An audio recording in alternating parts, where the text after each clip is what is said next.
the shimmering stream of light over those mountains. And then we heard the rumbling, and then we felt the trembling of Mother Earth.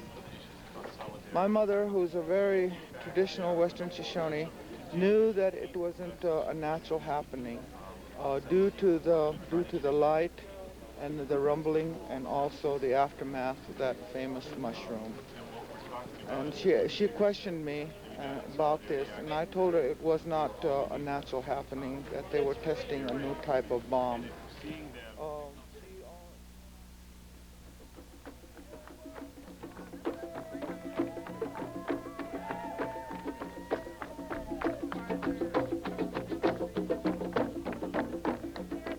Site.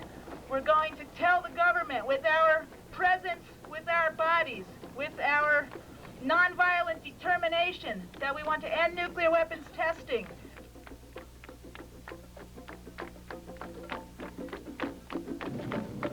It's my belief that these actions at the test site are on the cutting edge of the peace movement, the international peace movement to stop nuclear testing, and that nonviolent direct action is a critical component of the movement.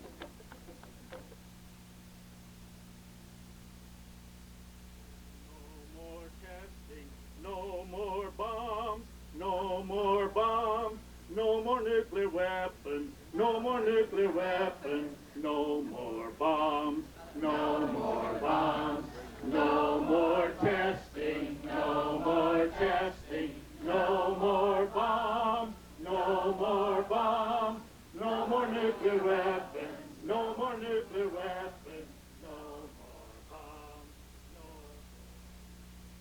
The test site itself stretches north from here about 75 miles. It's 540 square miles in total area, larger than the state of Rhode Island. And they've done well, I believe the last test was the 700th underground nuclear test here since 1963. So that means they've done probably a little over 900 since there were over 200 atmospheric tests before they went underground. The Peace Camp existed here from 1986, and in fact still exists, although not officially and not as visibly as we would like it to exist. Well, except for this weekend, which is as visible as we could possibly hope. Get a couple of wraps.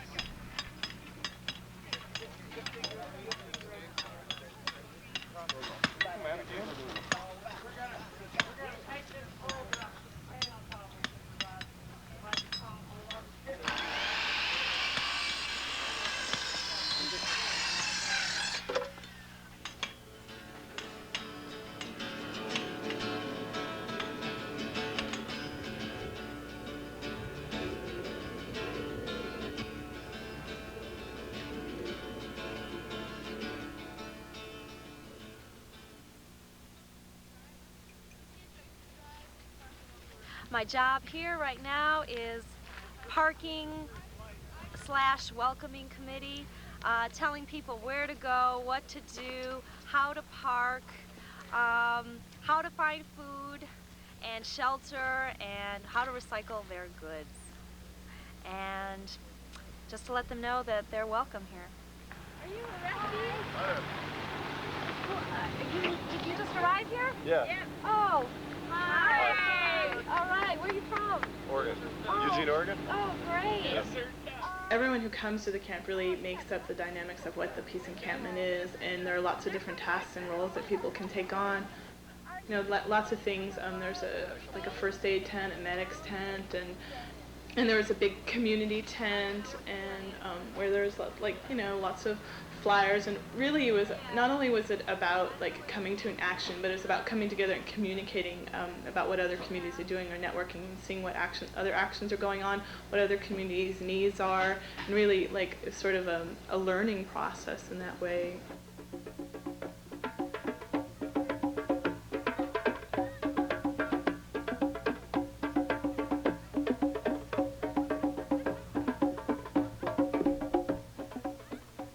The land that the test site is on, it rightfully belongs to the Western Shoshone Nation. So it's great concern of the Western Shoshone people now that the United States government is fraudulently using the land that's right here, the Nevada test site, and misusing it also in violating the Western Shoshone traditional laws, and also what is written within the Treaty of Ruby Valley, signed in 1863.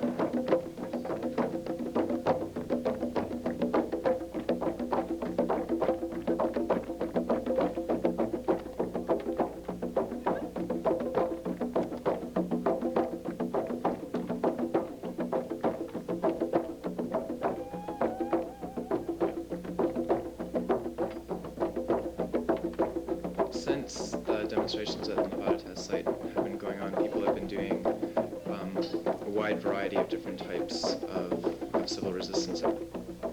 During the first blockade, when the two African American men were singled out, they were just on the side of the road doing support like everyone else. There was a lot of violence. The officers were dragging people by their arms and scraping their backs up and their legs up, and it was really horrible. And there's like a yellow line, and then concrete, and then gravel, and then the road before the yellow line. And we're all standing by the yellow line, and there's one black man that's with Seeds of Peace, and he was standing before the yellow line just like the rest of us, and the officers were hassling him, and they three of them threw him to the ground and put metal cuffs on him. He was the only one with metal cuffs, and then they tied his legs together. And also there was a man that was just on the side of the road. He wasn't even blocking the freeway. A lot of us were on the side of the roads that weren't actually on the dirt shoulder, or right, on the pavement part? He was on the, I guess he was on the dirt. Before the yellow line. Okay. And he was thrown to the ground by three, if you're talking about the same officer, because he was black, and he was the only black person there, and he was thrown to the ground and got metal handcuffs, and he was the only one with metal handcuffs. And he got rope around his feet. And I am particularly upset about that, because I sleep in the bus with that man. He's a good friend of mine. Okay. And the media, whenever they saw something violent, they would turn the cameras off and look around like that, just kind of go do, nothing's happening, and we'd say film this, and they wouldn't, they just wouldn't. I would like to stock nuclear weapons personally. Thank you. If we could, but I'm a more objective and realistic. And how many people write congressmen and senators? And is there a pretty good turnout? That's one good direction to take. It's unfortunately not working fast enough for a lot of us. Actually.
like, well, should we cross? And so we crossed, and they arrested us immediately with the plastic handcuffs. And the funnest part was doing the hokey pokey. Were you down there? Did you see us? Yeah. We were all the people who were handcuffed were all doing the hokey pokey in a little circle, and the guards were getting into it pretty well. I thought it was pretty funny, I think.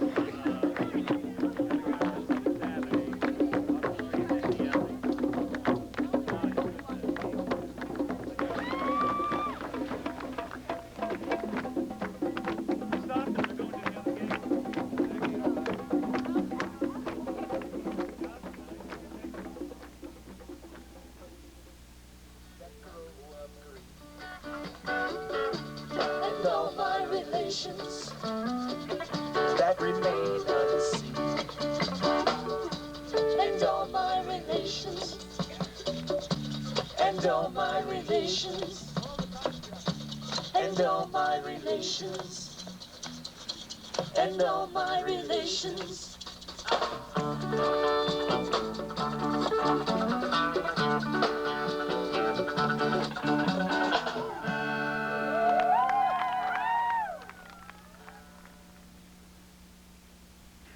The nonviolence preparation is a really important part of the American nonviolent tradition. The preparations, I think, began in the late 1950s with the onset of the Black Civil Rights Movement. It's an opportunity for people new to a movement or new to nonviolence, or people who feel a little rusty, to come together and learn a lot more about doing direct action. Usually preparation is focused on an upcoming action, of a specific upcoming action. For example, at the Nevada, for an action at the Nevada test site, a preparation will usually involve talking about different scenario possibilities, such as going over the fence or walking over the cattle guard, or going farther into the test site, a backcountry action. A preparation usually involves discussions and a lot of role-playing, where different participants in the preparation will get together and play out different roles, such as police and demonstrators, or workers and media, to experience what it's like to be in someone else's shoes. And helping support my family, that's all I'm doing. I understand that. I really do understand that you need a job, and I have a job too, but I also think through my job. I don't make a lot of money, but I work for an environment. It's against the law to be doing what you're doing right now. My job is to enforce the law. I'd like you to move along. I don't want to do this. It's bothering me. I'm going to make some money. I think there's got to be a way to break down the wall somehow. Not necessarily, because we're not out there trying to confront these people. We have think about it as you do it. somehow address their needs as well. Hopefully what will result out of a direct action preparation is that the people in the prep come together and form an affinity group. And affinity groups are an important part of the way direct action has been done in the United States in the last 20 years, because it forms a connection for people with individuals who are in the demonstration, rather than losing people to the mass. Essentially, people threw around a lot of ideas as to what kind of actions they'd like to see happen and what kind of actions they'd like to take part in today at the action scenario after the major rally. What was consented to by the group as a whole was an action that is pretty much all-encompassing and very coordinated, generally. People are going to go from the stage and the rock piling action, which is in solidarity with the people of the Soviet Union. They're going to cross 95 and go to the cattle guard and then spread out down towards the Mercury gate, which is about a mile or a mile and a half. And there's going to be autonomous affinity group actions anywhere between Airport Road all the way down to Mercury. And then the mass action is going to be at the Mercury off-ramp. We in the international peace movement have discovered the Achilles heel of the arms race, and that's testing. And we, as the representatives of the United States, there's only one thing that stands between the world and a comprehensive test ban treaty right now, and it's the United States government. And by extension, that's you and me. And so we're here today to begin to take responsibility for that and also to sign a People's Peace Treaty, a comprehensive test ban treaty that will actually begin to put that in effect. And I will be reading that to you later and explaining the significance of that. Welcome to Shoshone country. Thank you. We're glad to see so many of you here. As you know, we have been issuing permits to whoever wants them so you can have permission from the Western Shoshone to walk upon our land. I feel real proud. I am proud to be a part of this here movement that we just got working through APT. I am a council member also in APT. I didn't do a lot of work in this here, but Larry Levy, September Garrett, and David Solnick, they really put a lot of effort into getting this thing off the ground, this here Nevada movement. We're going to hear next from Peter Ettinger, a representative of the Nevada Desert Experience, our sister organization here in Nevada, and a group that this year is celebrating its 9th anniversary of bringing people to the Nevada test site to do nonviolent direct actions. So Peter.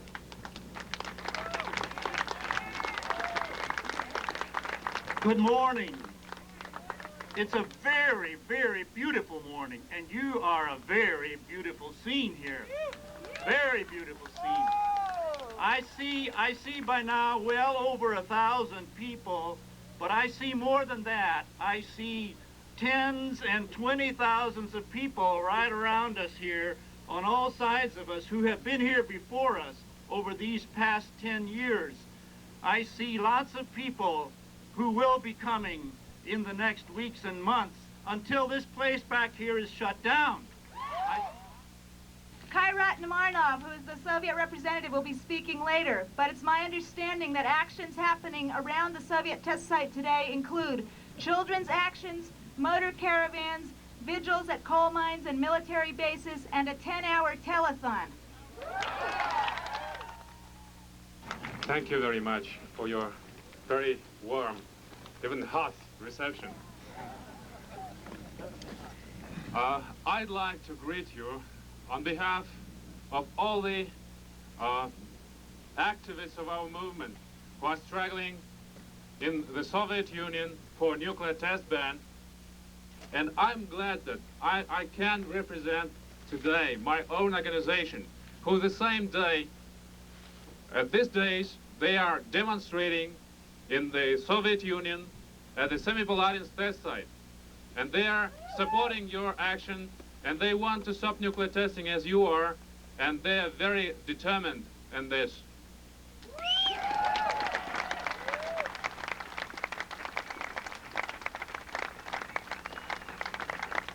Our organization is called as Nevada Semipalatinsk Anti-Nuclear Movement. Semipalatinsk, this is the name of the nuclear test site. This is the name of the area where the Soviet nuclear test site is situated. And I'd like to show our symbol of our movement. This is the symbol which we chose for us. This is the Kazakh and Indian sitting together and smoking the peace pipe.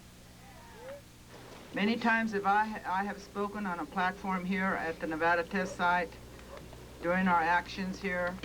I have told you that you are looking very good. Today, I'll say it again, you are at your best.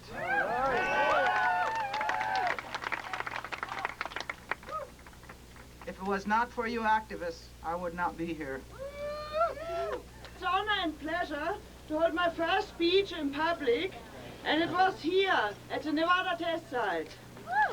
I took the opportunity to tell you something about the number of nuclear warheads stored in my home country, West Germany. Well, this year, and looking ahead in the near future, you can't be sure whether my country still means the same. But you can be assured that this united, bigger Germany is still overflowed by nuclear warheads. And it's still a dangerous and terrible fact if these warheads were spread equally over the land. You will step on one of them every 3 to 4 miles, no matter where and in which direction you will go. That's why I only want to say that your struggle for a comprehensive test ban treaty is our struggle. When I'm going to get arrested today, I'll do that on behalf of 3,000 women in Holland. Thank you.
Lots of people were crossing over the fence at that point, just climbing over the barbed wire and just walking right out into the desert and just really, you know, seeing what was going on, what they wanted to see, to cross that fence and say, okay, what is it that, why do you want us on this side? What is going on here? What, you know, trying to like unveil what was going on.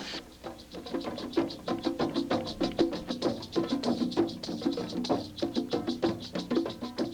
over the wire right here. Or under the wire. We're under the wire. Does anyone have any concerns about it? My concern is that we're further away from Mercury here, and I think a lot of people will be going over because, you know, the further this way we go, we're closer before we have to go over. I want to say that I think that the closer we get to Mercury, the more security is going to be, and it might be better that we get out in the hills we get from the road over here and go over and come in from all directions. They know we're coming in from here. That's true. If they see a whole group of people going that way, they're going to focus their attention I think on we that. should head for the hills. I think. Shall we do it? I think now is a good time. Let's go. Okay, so let's do we have a consent? Let's go. Okay. All right. Students for peace. All right.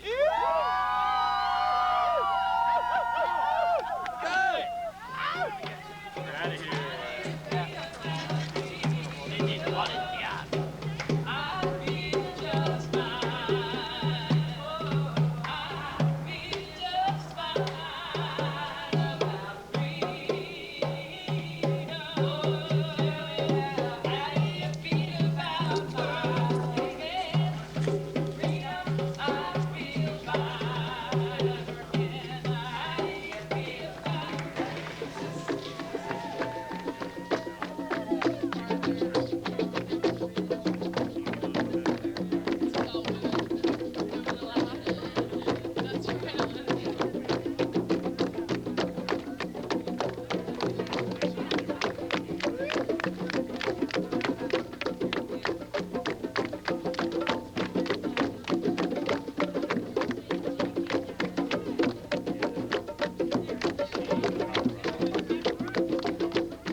And it was about a 2-mile distance between the peace camp and the front cattle guard gates, and there were just thousands of people stretched along, marching along.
Well, the group that put on the demonstration was American Peace Test, or APT, and it's an organization that is sort of based in Las Vegas.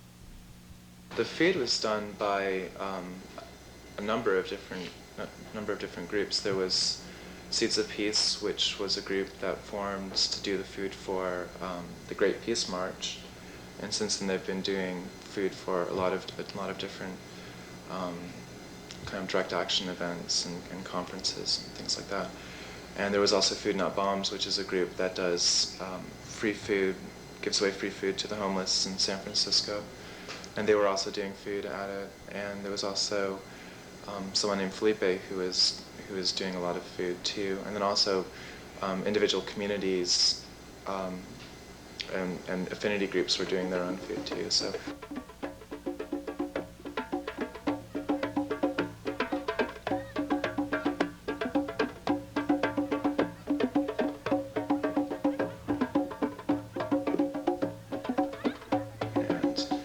There was also a big recycling and composting thing, so where all the garbage went, and that was done by Seeds of Peace also. They were collecting all the recyclable materials. And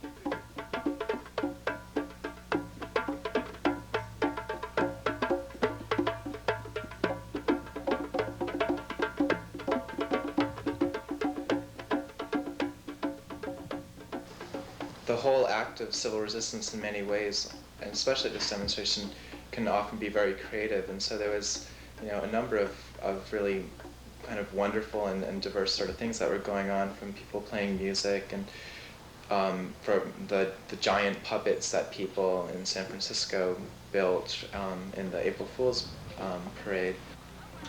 Oh, I see what you did.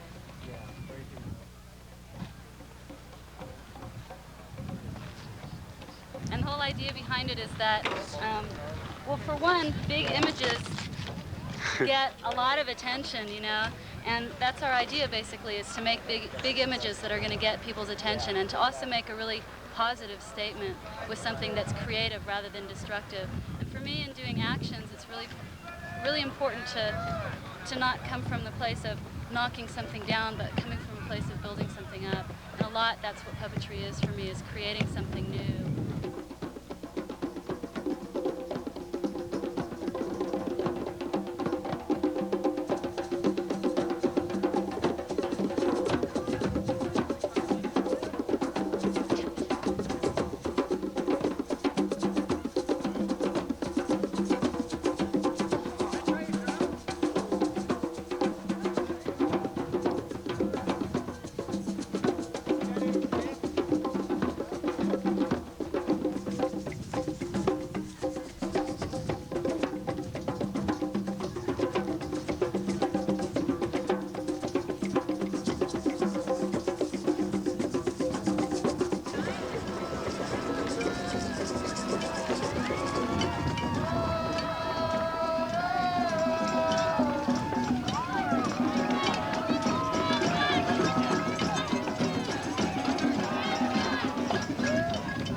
It does sound strange to say that it's really fun to go to the peace camp and get arrested and stuff. Like, what is it about that's fun? And maybe it's just the joy of being really alive and experiencing life and really.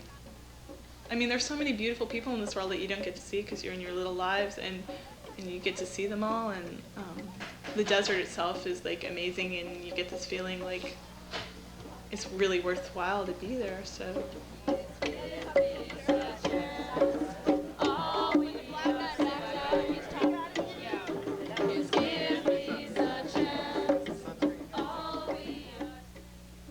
Yeah, I think a lot of people found it was an environment in which they could really be free for, in many cases, for the first time, and were able to express themselves in ways that they, had otherwise been denied in our society. And so there was so many people who were really enjoying themselves in that way.